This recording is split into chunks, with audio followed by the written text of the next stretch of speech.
नमस्कार जय जगन्नाथ दर्शक बंधु आधार कार्ड को नहीं बड़ अपडेट एणिकी जन्म तारीख पर प्रमाण भाव ग्रहण एवं जानतु संपूर्ण खबर जानिया पूर्व आपण को भल पाइबा स्वरूप भिडियो गोटे लाइक करी चैनल टी सब्सक्राइब कर दिंतु एवं नोटिफिकेशन टी प्रेस कर रखु यही गुरुत्वपूर्ण वीडियो सर्वप्रथम जानीपारे वीडियो टी शेष पर्यटन देखु ता सहित आपण ये न्यूज टी कौ जिले देखुं आमको तले कमेंट माध्यम जनातु चलन दर्शक बंधु खबर पर नजर पकाइबा आधार कार्ड को नहीं आसी बड़ अपडेट आधार कार्ड को जन्म तारीख प्रमाण भाव में ग्रहण कर भारतीय अन्य परिचय प्राधिकरण पक्षर यह स्पष्ट कर आधार कार्ड और बयस प्रमाण भाव में व्यवहार कर तेज आधार कार्ड बदल में क्यों डॉक्यूमेंट बयस कि जन्म तारीख प्रमाण पर आवश्यक हे ता विषय जानवा भिडियो शेष पर्यंत देखु एणिकी आ जन्म तारीख प्रमाण भाव में व्यवहार हेबनी आधार कार्ड केवल व्यक्ति परिचय कि व्यवस्थान प्रमाण भाव यार व्यवहार हेब या बयस कि जन्म तारीख एक सरकारी डॉक्यूमेंट भाव व्यवहार हेबो नाही।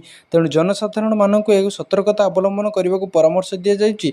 आधार कार्ड रे लेखा होइतिबा जन्म तारीख भूल होई थाई पारे तेणु यह उपयुक्त प्रमाण भाव में ग्रहण कर नाही। देशर विभिन्न कोर्ट एवं विभिन्न सरकारी विभाग अनुसार आधार कार्ड को बयस कि जन्म तारीख निश्चित प्रमाण भाव में विवेचना कर नाही।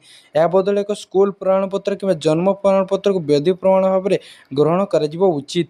आज पर्यंत ये दुईटी डॉक्यूमेंटर व्यवहार को नहीं भूल कौन उदाहरण रिपोर्ट कर तेज जन्म तारीख प्रमाणपत्र भाव में आपण जन्म प्रमाणपत्र 10वीं श्रेणी मार्कसीट पासपोर्ट कि सरकारी अधिकारी द्वारा प्रदान कर एक जन्म तारीख प्रमाणपत्र को उपयुक्त प्रमाणपत्र भाव दखल कर डॉक्यूमेंट गुड़िक यूआईडी आधार कार्ड पर जन्म तारीखर वैध प्रमाण भाव में स्वीकृति दिए। सूचना योग्य आधार कार्ड भारतीय नागरिक परिचय प्रमाण भाव में कार्य करे। सारा देश में प्रायतः बैंक संपर्कित कार्यकलाप कि सरकारी योजना अन्य आधार कार्ड को व्यवहार करे। तेज उपयुक्त प्रमाण पत्र को नहीं आप सतर्क हो जातु। यह सहित बदलुवा नियम को नहीं अपडेट करूँ। आप सामान्य असावधानता आपणकर अनेक गुरुत्वपूर्ण कार्य सामान्य सृष्टि करें।